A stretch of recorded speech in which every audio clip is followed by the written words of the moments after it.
राम राम। प्राचीन भारत की जीवन शैली को हम हमेशा से आज के भारत की जीवन शैली से बेहतर कहते आए हैं।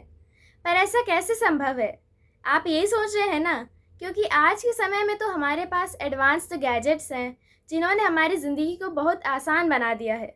पर हम अगर इन गैजेट्स, टेक्नोलॉजी, इन सब के बुरे प्रभाव पर ध्यान दें तो हम जान पाएंगे कि इन्होंने हमारे जीवन को आसान तो ज़रूर किया है, पर साथ ही उसे छोटा भी किया है। ये कैसे? हमें शारीरिक और मानसिक रूप से नुकसान पहुंचाकर। एक उदाहरण प्लास्टिक का ही ले लेते हैं। आज ये हम सब के जीवन का हिस्सा बन गई है। और हमारी उदारता देखिए, हमने इसे पशु पक्षियों और जल जीवों तक भी उपलब्ध कराया है। हम तो इस प्लास्टिक के गुलाम बन ही गए हैं और साथ ही हमने बाकी जीवों को भी इसके चंगुल में फंसा दिया है। जाने कितने ही जीव प्लास्टिक खाकर या किसी न किसी प्रकार इसके कारण अपनी जान से हाथ धो बैठते हैं, और हम भी उनमें से ही एक हैं। आपको क्या लगता है कि हम प्लास्टिक को अपनी दिनचर्या का हिस्सा बनाए रखें और इसके दुष्प्रभाव से बच जाएं? यह संभव है? बिल्कुल भी नहीं। बल्कि आप जानकर हैरान हो जाएंगे कि जो खाना आप खा रहे हैं, जो पानी आप पी रहे हैं, उसमें भी प्लास्टिक है। मतलब आप अनजाने में प्लास्टिक खा रहे हैं और उसे पी भी रहे हैं। पर ज़रा समय में मेरे साथ थोड़ा पीछे चलिए। जब भारत टेक्निकल और साइंटिफिक एडवांसमेंट का एकमात्र प्रतीक हुआ करता था, तो क्या लगता है आपको? भारत एस्ट्रोनॉमिकल रिसर्चर्स का कंक्लूजन दे रहा था, आयुर्वेद जैसा मेडिसिन सिस्टम दे रहा था, एसिमेट्रिकल और सिमेट्रिकल आर्किटेक्चर्स दे रहा था, तो क्या वह भारत प्लास्टिक नहीं बना सकता था? बिल्कुल बना सकता था, पर नहीं बनाया। पता है क्यों? क्योंकि वे जानते थे कि इसका अस्तित्व हमारे जीवन को 0% फ़ायदा देगा और इसके 100% नुकसान देगा। पर ऐसा कैसे? इससे कुछ 1 से 2% तो फ़ायदा हुआ ही होगा कम से कम। तो आप अपने पिताजी या फिर उनके भी पिताजी, यानी कि घर में उन लोगों से पूछिए जिनके समय में प्लास्टिक का चलन भारत में नहीं था, चाहे वो कैसी भी प्लास्टिक हो।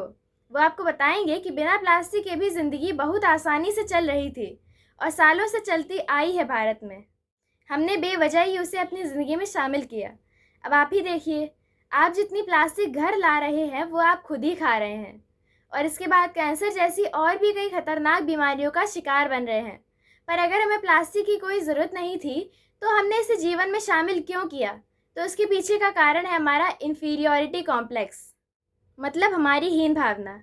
अपने को कम समझकर दूसरे को ज़्यादा समझना और उनकी सही गलत हर बात को आंखें बंद करके मान लेना, क्योंकि आपको अपने पर भरोसा ही नहीं है। लियो बेकेलैंड, जो बेल्जियन यूरोप से थे, इन्होंने प्लास्टिक का आविष्कार किया और यूरोप ने ये जहर हमको पकड़ा दिया।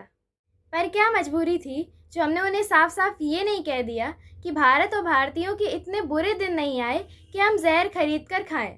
कारण था हमारी हीन भावना। हमें केले के पत्ते, कमल के पत्ते, पत्रावली, जिसे उत्तर भारत में पत्तल कहते हैं, इन्हें इस्तेमाल करने में शर्मिंदगी महसूस होती थी। और देखिए आज हम कहाँ हैं? चारों ओर एक ऐसी गंदगी से घिरे हुए हैं जो दिन पर दिन बढ़ती जा रही है। हमारी हीन भावना ने हमें प्लास्टिक को बेवजह भारत में लाकर हमें भयंकर बीमारियां देकर सिर्फ शारीरिक नुकसान नहीं पहुंचाया, बल्कि हमें शोषण का पात्र भी बनाया। यूरोप ने हमें प्लास्टिक देकर हमसे पैसे भी लूटे और बदले में हमें मिली ऐसी चीज़ जिसका ओवरऑल एनालिसिस यही कहेगा कि नुकसान पूरे भारत का है।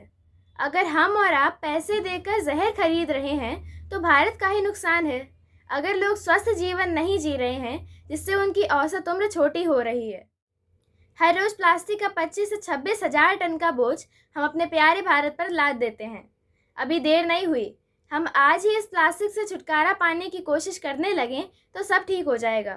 और ऐसा कैसे कर सकते हैं, इसकी जानकारी आपको अगले वीडियो में मिलेगी। इसलिए जल्दी से चैनल को सब्सक्राइब कीजिए और बेल आइकन दबा दीजिए ताकि आपको मेरे आने वाले वीडियो की खबर तुरंत मिल जाए।